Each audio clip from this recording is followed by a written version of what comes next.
O Botox, ele vai trabalhar relaxando essa musculatura. Então, a gente aplica realmente naquela musculatura que está mais ativada.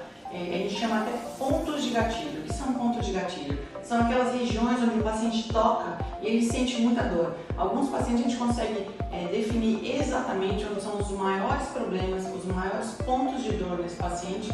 E aí o Botox entra relaxando essa musculatura e assim aliviando realmente a dor do paciente.